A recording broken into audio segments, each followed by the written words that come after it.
Every empire believes it's eternal, until its currency proves otherwise. Rome thought so, Spain thought so, Britain thought so, and America still does. But history has one language, and it speaks through collapse. 2,000 years, 4 empires, one pattern. It begins with triumph and ends with a ledger. In 211 BC, Rome struck a new coin, the denarius, 4.5 grams of pure silver, so trusted that a Roman soldier could cross 3 continents and spend it anywhere. It wasn't money, it was faith, hammered into metal.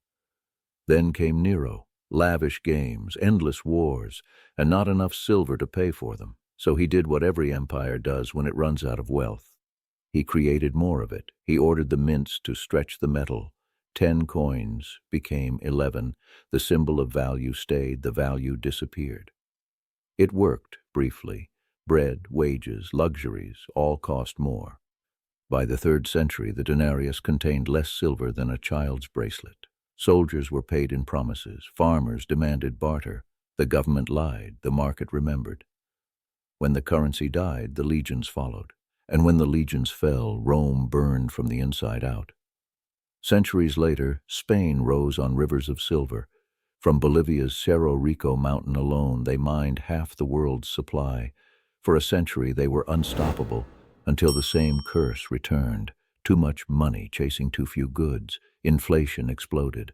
Armadas sank under debt heavier than their cannons. Between 1557 and 1596, Spain declared bankruptcy 4 times. Even an empire drowning in silver can die of thirst. Britain learned nothing. By 1914, it controlled a quarter of humanity. The pound sterling was the world's heartbeat, backed by gold, belief, and empire.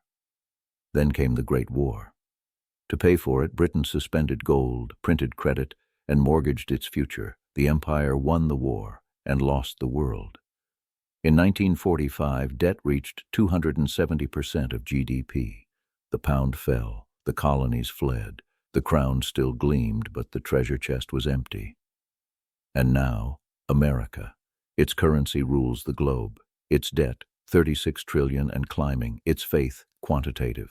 The same pattern returns. Military reach, endless borrowing, political denial. We tell ourselves this time is different. So did Rome in its palaces, Spain in its cathedrals, Britain in its banks. Each thought the laws of money were suggestions. Each paid in collapse. The warning isn't written in prophecy. It's written on every bill, every bond, every budget. When trust becomes currency and currency becomes illusion, the countdown begins. 2,000 years, 4 empires, 1 pattern, and the 5th is still in denial. Empires never fall by chaos alone. They fall by design, carefully, mathematically, by the hands of those who believe they can outsmart history. Every empire has its architects of money. Rome had emperors with ambition. Spain had kings with debt. Britain had bankers with pens. And today, America has algorithms with no conscience. When Nero reduced the silver in the denarius, he called it reform. When Spain filled its ships with silver from the New World, they called it divine blessing. When Britain abandoned gold during war, they said it was temporary necessity. The words change, the logic doesn't. Each empire borrowed time and mortgaged truth. Empires don't die of invasion, they die of imbalance. The map expands faster than the money can follow. Roads, colonies, armies, each demands more than the treasury can give. So the architects invent new money. Rome stretched silver, Spain mined the earth hollow, Britain invented bonds, and we create digits and call it wealth. The Romans called it the treasury, we call it the Federal Reserve, different names, same faith, both promise control, both hide collapse. In 1694, England's King William III ran out of money. The crown was broke, the wars too costly. So merchants offered a deal. We'll lend you what you need, if we control the lending forever. That deal created the Bank of England. Private men printing royal promises, earning interest on every pound that ever existed. It worked, brilliantly. For them. 2 centuries later, America copied it.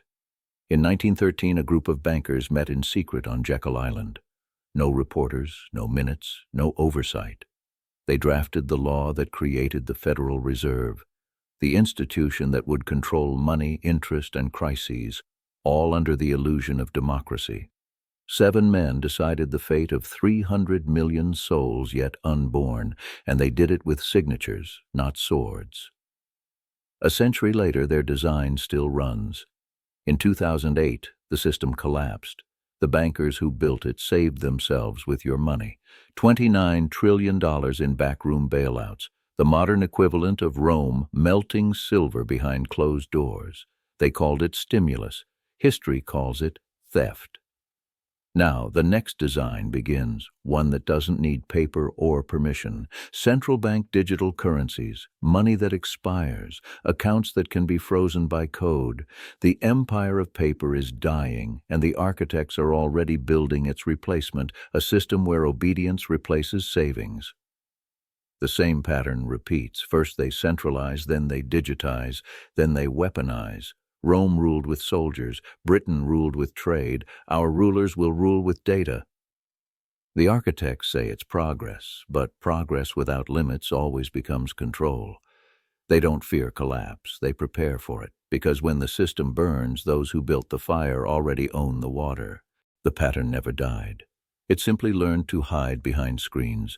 Rome debased silver, Spain inflated gold, Britain borrowed credit, America prints code, different tools, same disease.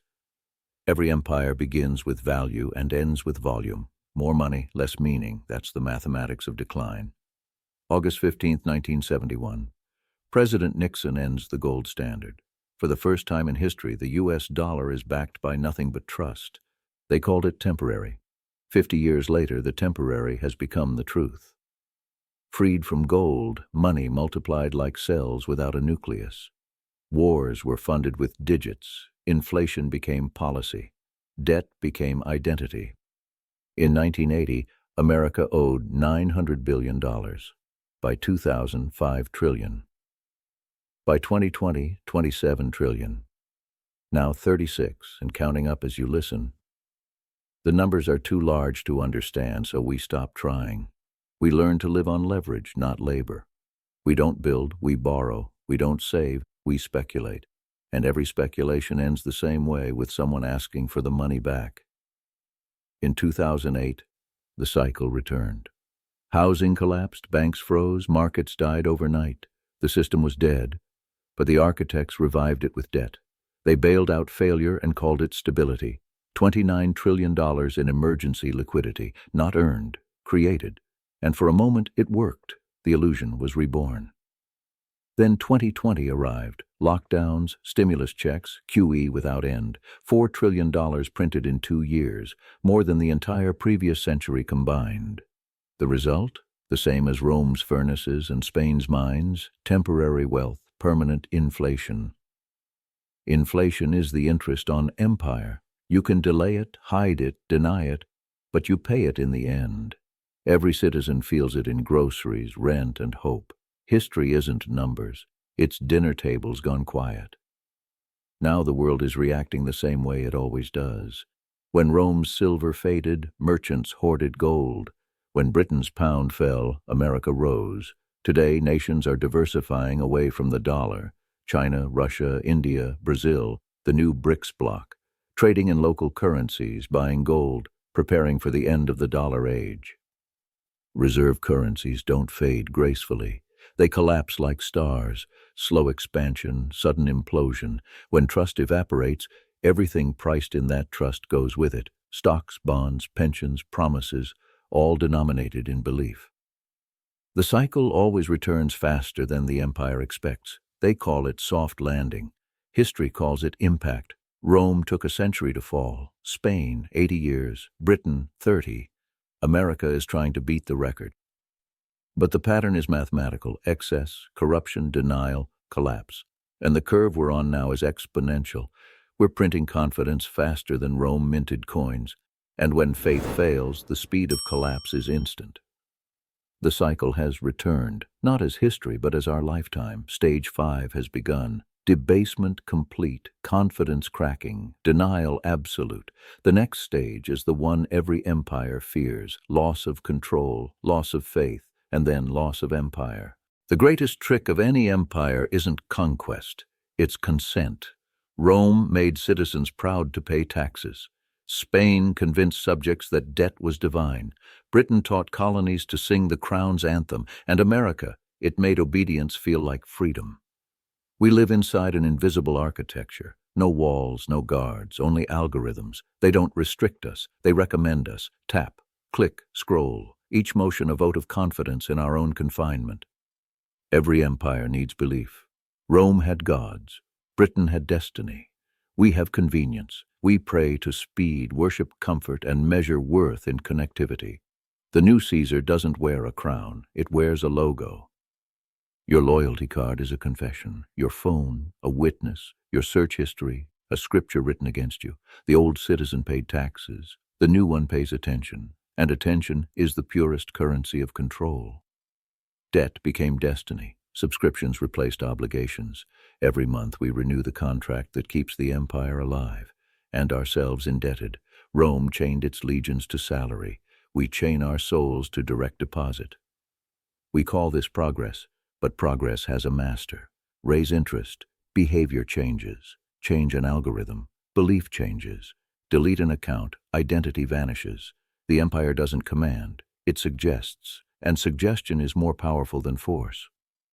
We traded privacy for participation, truth for traction, choice for convenience, surveillance disguised as safety, censorship disguised as compassion, debt disguised as opportunity. The empire no longer needs soldiers, it has subscribers. Every generation before collapse learns the same lesson. When comfort becomes culture, collapse becomes inevitable, because no one fights to defend a system that entertains them to death. We are surrounded by information, yet starving for truth, addicted to dopamine, allergic to discipline, and that's exactly how the architects designed it. A distracted empire doesn't revolt, it refreshes. Freedom once meant responsibility. Now it means terms of service. The illusion is perfect. You choose your apps, your feed, your cage. And as long as the lights stay on, no one asks who's holding the switch. When Rome collapsed, people saw smoke on the horizon. When this empire collapses, the screens will still glow, the networks will still hum, and freedom will end, not with chains, but with a notification sound. Every empire believes the rules have changed. None ever have. The mathematics of power is older than language. You can mint faith, print trust, borrow time, but you pay interest in collapse. Rome paid in debased silver, Spain in inflated gold, Britain in unpayable debt. America will pay in confidence, because when belief dies, currencies die with it. Collapse isn't an event. It's a mood. You see it in empty malls, in politics turned circus, in families measuring groceries instead of dreams. The charts go up, the hope goes down. That's how the end feels, prosperity with no pulse. History erases empires not with invasion, but with forgetting. One generation wakes up unable to remember why it believed, and then the system simply stops working. When confidence breaks, markets don't crash, they vanish. Credit freezes, supply chains snap. Governments print more to hide the void, and every bill becomes a receipt for yesterday's lies. Rome lost its legions when they refused debased pay. Spain lost its credit when bankers stopped believing its promises. Britain lost its empire when the world chose the dollar over the pound. Now the world is choosing again. The next collapse won't be local, it will be global, because the dollar is the empire. When it falls, every market, every bank, every nation that built on its trust will shake. No invasion, no bombs, just math. Empires don't implode for lack of money, they implode for lack of meaning. Rome forgot virtue, Spain forgot discipline, Britain forgot humility, we've forgotten truth. Without truth, no currency survives. Without honor, no contract matters. Without trust, nothing is priced. You can already feel it in the air, the weight of a civilization that knows it's lying to itself. The news calls it polarization. Economists call it correction. Historians call it the reckoning. The pattern is complete. Dominance, overreach, debt, denial, collapse, stage 7, we're already in it. But this time is different, not because we can stop it, but because the whole world falls with us. The American empire isn't a nation, it's a network. And when a network fails, the darkness is global. So the only question left is timing. How long until confidence turns to fear? How long until fear turns to rage? And how long until rage turns to silence? When the dust settles, history will open its books again, not to repeat, to reconcile. Every empire owes a debt, and every debt gets paid. History doesn't repeat. It settles its debts, and when it comes for ours, no currency will save us. Only truth will remain.